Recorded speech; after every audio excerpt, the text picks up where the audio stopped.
Oh, ano yan? Ba't ka nagtutulog-tulogan, B?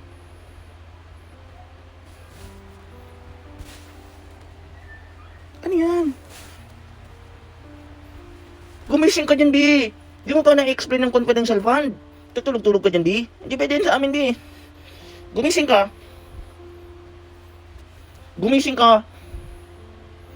Hindi natuloy yung impeachment mo. Ngayon, kala mo makakaligtas ka na. Ngayon, may criminal charges ka. Plunder, graft in corruption, napatunayan. Ngayon, papatay-patayan ka dyan? Ano yan? Di pwede yan, B. Gumising ka. Magmura ka. Ano na?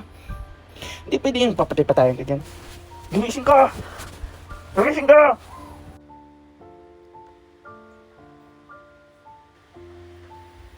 O, di ba? Ganon. Ang sarap-sarap sa pakiramdam. Akala siguro ni Sara Duterte, guys, sa lahat ng mga nagpapanik kasi baka hindi po lumabas o maipagpatuloy ang impeachment, don't worry, guys. Mas malala yung pwedeng mangyari. Why?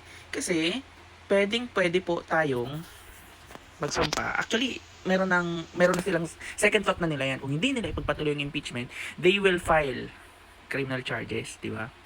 Or they will file a case, di ba? Para magkaroon ng mga criminal charges si Sara Duterte, Sara the Birding Mary.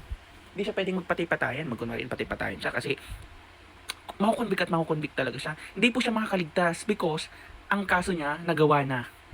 Actually, better na matuloy sana yung impeachment. Why? Para magkaroon siya ng ng part, 'di ba, ng sarili niya, explaining herself, proving na kung malinis siya, kung but alam naman natin.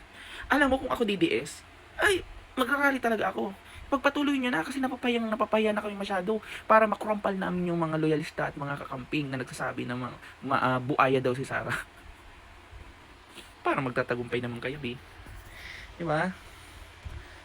Oh, ayan ang ni Lola mo, bisitahin niyo na 'yan. Di ba yan yung sabi na daw, buto daw si Lisa Marcos, tapos ang pangit daw ni Lisa Marcos. Tingnan mo ang itsura mo, B, oh. Diyos ko, mukha kang monay na tinapay na binasa.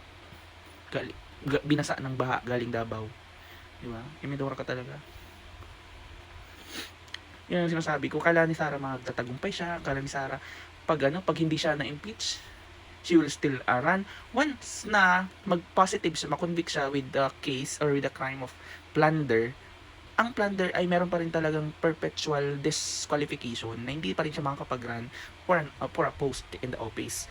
Any post. Wala. Kala nyo magtatagumpay kayo. Alam naman yung dito, ang maganda